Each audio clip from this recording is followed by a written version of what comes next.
everybody. Happy Sunday. I hope you're all watching the game. If you're not, you're hanging out with your phone. I decided to come outside to do this on a Sunday because I got too much going on Monday, going back to work, and the kids' online school, so I'm going to be preoccupied.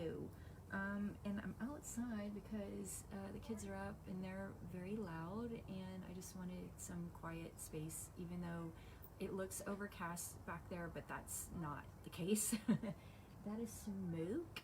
So I have my Breathe, and I put that on my chest before I got out here, so I have respiratory support. So I'm going to be out here just for a little bit, and then I'll go back inside. But what I wanted to talk about with you guys, I wanted to share doTERRA's convention just ended yesterday, and I got to see most of the videos. I didn't get to see yesterday's, but I still have access to it, so I can watch it later, which I'll do after this while I'm waiting for the Saints game to come on. And then there were two takeaways, huge ones that I got from that, and you know, I can't keep it to myself because I'll lose sleep and it wouldn't be fair to you guys. So I was moved just seeing them on in the format that we did, because usually they're on a stage and there's big monitors, and I really noticed for the first time this connection. I could like see in their eyes the passion and the intensity and the determination, passion that they have to find the purest oil, not just for us, you know, Americans, but for everyone on the planet, and that little bug too. Hi friends. So yeah, you could tell they are kind of sick and tired of these I don't want to say haters, ill-informed groups of people that, you know, think that essential oils are hoodoo voodoo. They don't really do anything for our bodies. It's just smelling good, you know, stuff that you put in your food and your perfumes and your, you know, cleaning supplies, if they're going to pay that extra money for, you know, a plant-based oil, natural flavor, whatever. So but it's cheaper to do synthetic. Chemists are really good at taking a petroleum-based coal tar base a chemical, and then tweak it to make it look like, smell like, act like linalool, like lavender has. And that's concerning because we don't, you know, that's dangerous. We all know what those things can do to our bodies, and it's not good. So they're, you know, I thought that was amazing. I was like, yes, finally, for the first time I could see that in their eyes. So that was huge for me. Because I get it, because I get that all the time. I get those negative objectives of how awful these oils are and that they're toxic, and which is true. There are tons of them like that, because there's brokers out there that want to, you know, line their pockets, and they don't give a fuck about your health. They care about their wallet, so they're just out to make a quick buck, and that's not doTERRA's mission at all. The other one that totally resonated with me, and I think it will with you too, is what's happening on the other side of the bottle. Because I'm on this side, I got my bottle and I'm using it and enjoying the benefits of it, side benefits, not side effects. And they highlighted, for example, a tribe in Madagascar. That there's 40,000 of them, and they shared, you know, what kind of resources the farmers provide for the rest of the globe, and rice, cinnamon, clove was the ones I remember, and there was more. And there was a farmer that they followed, his wife and son, a young son, and he's like, yeah, so I farm rice and this other product, and but we don't make enough to send our son to school, and we don't have a clinic near us, so we want to send our son to school. So we decided to produce clove. We're going to farm clove. And doTERRA came in and said, yeah, we'll pay you fair market value so you can, you know, produce this clove for us, because we've got people around the globe that are, you know, that enjoy the benefits of clove, and I'm one of them. I mean, it's in On Guard and every On Guard product, so we need an abundance of it. So just like the families here that I talk to on the daily basis, people are looking to make extra income to provide for their family, whether it's to put them in private school or to let them go to their favorite sporting event or fun activity, or even sign them up for volleyball, for softball, you know, those kinds of things. And I know that costs money, so I thought that was just like an eye opener. Like, oh crap! Not only does that happen here, but it's happening with the farmers. They're doing the same exact thing that we're trying to do, which is survive and thrive. So I'm in survival mode, and I'm ready to get into thrive mode. But we got to get past this COVID crap. So anyway, yeah, that was huge. Copper's distracting me because he's like digging in the woods pile for lizards. So it's distracting me. Anyway, back to that. So I thought that was huge. Yeah, just to see another mother go, you know, I really wanted better for my son, so I need to do this extra product in my farming capabilities to make extra cash. And it's the same concept as here. We take on doTERRA to do the business so I can have extra funds eventually for my family. Still working on it. Okay, so yeah, I wanted to share a story with you guys. doTERRA was not even a blip on my radar. It was 2012 and I'm in labor with Erica. Yeah, such a grand day. So the doctor on call comes in, she takes a look at me, small talk, and then she goes, have you been diagnosed with preeclampsia? She looked at my legs and my ankles, and I'm like, no, I think that's something my doctor would have like given me a heads up. So we kind of went through the other symptoms. Headaches, nope, didn't have any of those. What was the other one? Oh, increased protein in my urine. I'm like, well, I think they would have told me because I peed in a cup with every visit. So nobody said anything to me about that. So to be on the side of caution, she's like, let's run a test. And I'm like, sure, let's do that. $125 later, I find out I am positive with preeclampsia. So it's time to get Erica out of my womb so I don't die.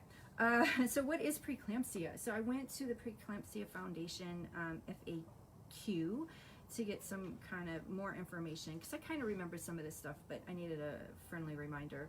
So what happens is it's usually diagnosed around the 20th week is when you start seeing the signs, which is elevated blood pressure, high levels of protein in the urine, headaches, abdominal pain, didn't have that, shortness of breath, that wasn't a thing, nausea and vomiting, not at that time, and heightened state of anxiety, well, and then 5 to 8% of births in the U.S.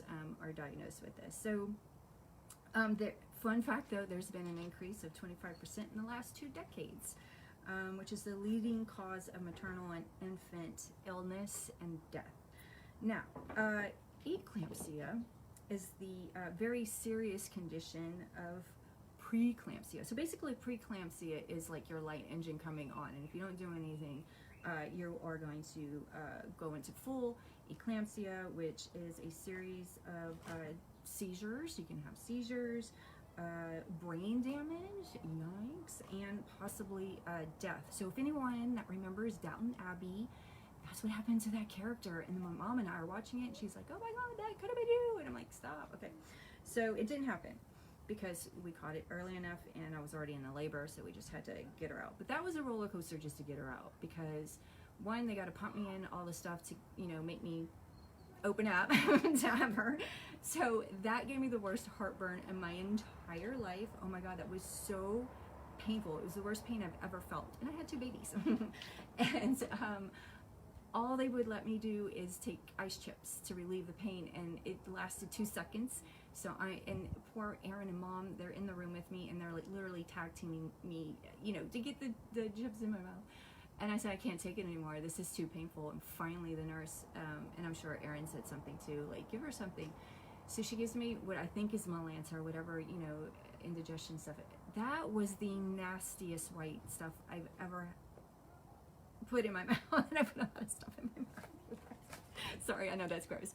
But it was, oh, and I was like, no, I'm going to keep it down because that pain was so bad that I was going to muscle that shit down. So I did, and no, my body was like, you're not keeping this in you. So I was like, I'm going to throw up. And the next thing I know, I see a sick pan right next to me, so I vomit everything. That's when the doctor's like, okay, we're having a baby. I'm like, hell yeah, we're having a baby. I can't keep anything down.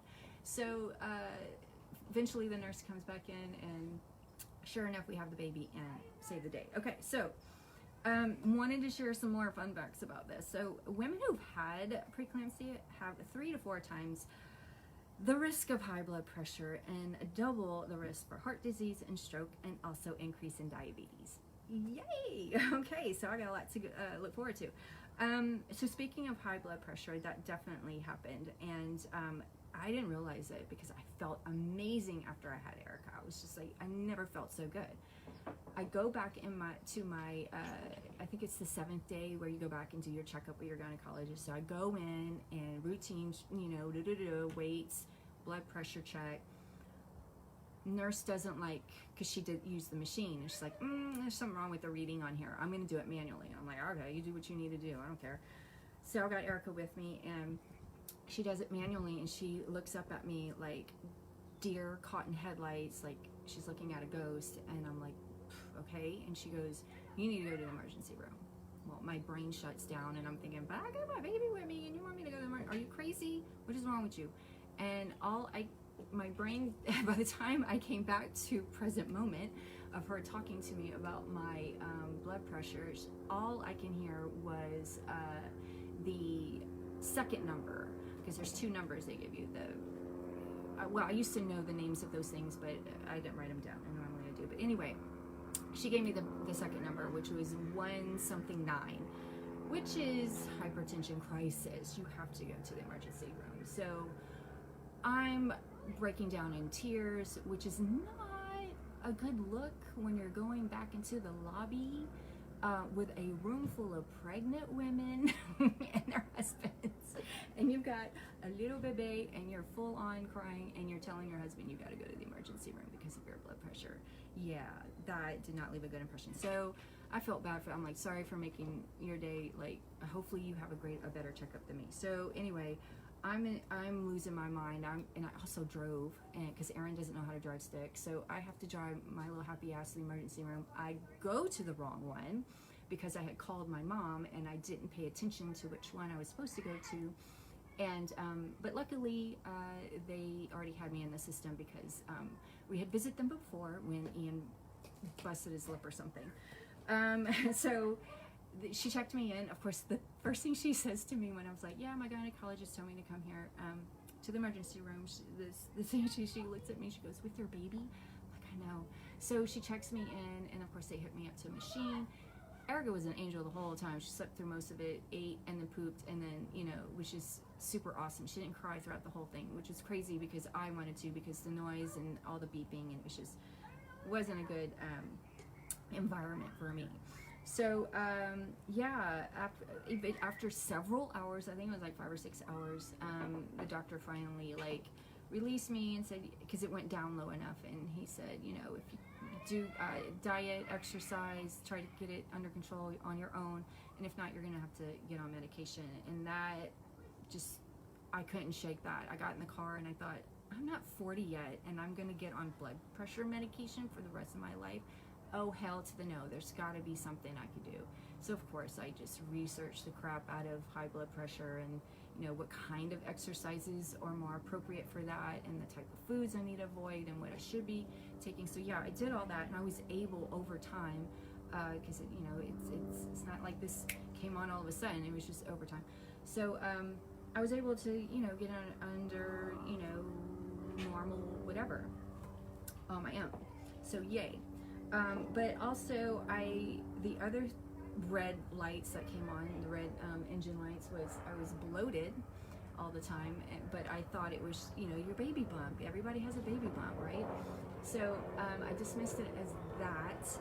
By then, that's when doTERRA's in my life, and I used the crap out of Digestin for like 4 months because I'd started a new job, and that helped with tummy issues, and Aaron noticed a difference. months. He noticed it first, and he's like, I noticed you're not 4 months pregnant looking anymore. And I'm like, yeah.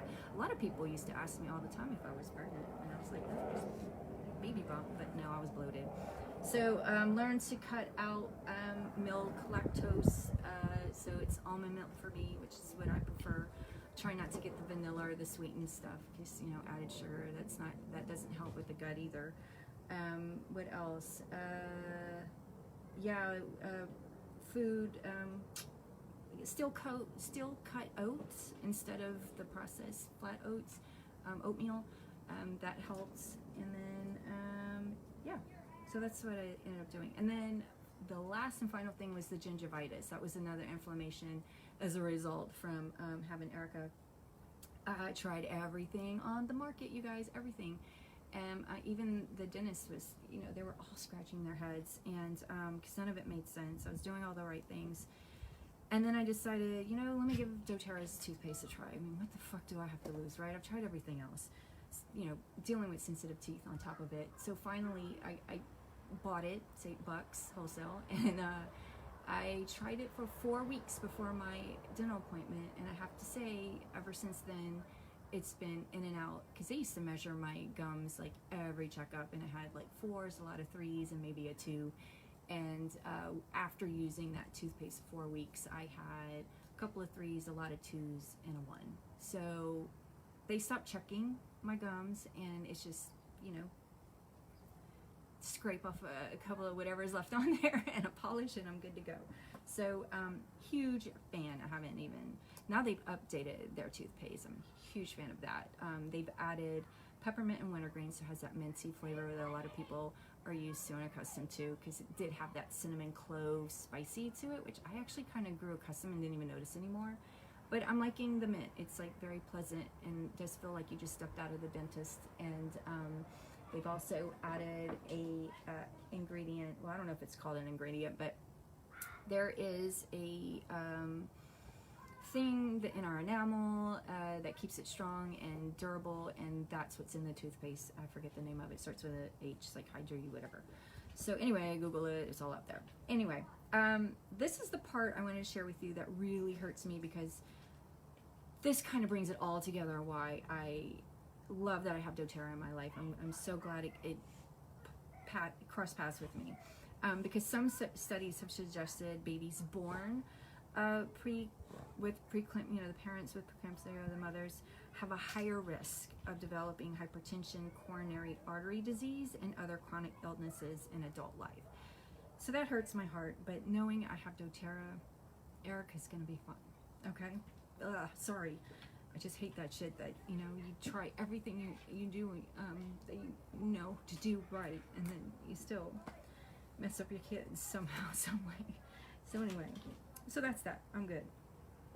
Then I wanted to find out, okay, so yay, I don't have to take high blood pressure medication, but I still wanted to kind of like find out what's going on with that. What am I missing out is what I wanted to know. What am I missing out? So there's all kinds of different medications for it. There's diuretics, beta blockers, ACE inhibitors, calcium channel blockers, and those are only one. Those I just touched those, wrote those down because as I was going down the list, I noticed the symptoms or side effects were kind of the same, so I didn't bother. You can Google it and find it yourself, okay? So I kind of want to read real quickly the side effects of these, because I hear them on the TV all the time, and I'm just like, wow, people are that desperate to relieve one ailment that they're going to put up with the side effects. So diuretics could decrease potassium, cause gout, diabetes. Those that have diabetes found high blood sugar levels or impotence for you fellas out there. Beta blockers, insomnia, cold feet, hands, tiredness, depression, low heartbeat. Yikes. Okay, ACE inhibitors, skin rash, loss of taste, chronic, dry cough, kidney damage, though rare. Still happening. And then calcium channel blockers, headaches, dizziness, swollen ankles, constipation. Yikes. Okay, that's not fun for anyone. All right, then I wanted to find out, well, how much is this stuff, you know, a year? And there's several websites I found that had different kind of ranges, so it ranges from $600 to $900 a year. And I thought, oh man, that could be somebody's trip to Disney World or Disneyland, or, you know, I don't know, save towards their college. I don't know, but that money could go towards something else, right? So you have options. You have options. You do. You don't have to deal with these side effects. I have a couple of products that don't have side effects. They have side benefits. First one, top of the list when I did my research on what essential oil help maintain a healthy blood pressure levels. Lemon was on top of the list, and which is rightly so, because it regulates the pressure. Either it raises it or lowers it as necessary. So get that lemon, put it in your water, drink it in the morning, you're good to go, right? Ylang was the second one. It's an anti-inflammatory, so that makes sense. All the chemical compounds, or some of the chemical compounds in it, are anti-inflammatory. And then marjoram was third listed as the oil to go to, and it's a sedative, so it's, you know, gonna help relieve spasm, convulsions, and contractions. Yeah, so then I wanted to break down the pricing of that as well. So lemon is 4 cents a drop, ylang is 15 cents a drop, and marjoram is 7 cents a drop. I don't know any drugs on this planet in the United States that are cents a pill. If you know one, please share, let me know, because I haven't found it yet. They're usually $2 to $3, $4 a pill, and some of them are actually more than that, so there you go. Yeah, and then if you talk to your pharmacist, they're going to tell you there's no money in research on the long term of these side effects that you are experiencing with these drugs that you take, because you're putting a band-aid on something. These oils get to the root cause. That's the difference. They get to the root cause so that you can feel better more often, like I do. That's the goal, is to feel better more often. So with that, that's why I do doTERRA. Yeah, I've got tools to help support my daughter now, because yeah, my body was, you know, in fuego. Inflammation causes diseases. Okay, who's watching? Hey Keith, hi Rachel. I didn't get to Ari. Okay, right on, Keith. Brandy, hey Terry, what up? And then Chuck, yes, thank you guys for popping in. I'm so glad you got to join me today on this beautiful Sunday, even though it's smoky. Yeah, it's okay. I've got my breathe. Respiratory support. If you want respiratory support, I got you covered. You have options. Okay, that's it. I'm gonna get off my high horse now and go enjoy hanging out with my family. God damn it. Stupid emotions, man. My brain just was like, hey, she's having a memory. Let's release some chemical emotions so that she gets upset. I touched my face. All right, that's it. I'm sorry, you guys. I'm like obsessing over myself. Okay, I forgot I was still alive. Sometimes I think I'm still looking in the mirror. All right, love you guys. Have a great rest of your week. I don't know. I don't know what I got going on. I haven't set my intentions yet, so it's all going to be kindness and goodness. So wear your mask, social distancing. Just go out there with kind intentions, okay, and you'll be fine. All right, love you guys. Take care. Bye-bye. Yay.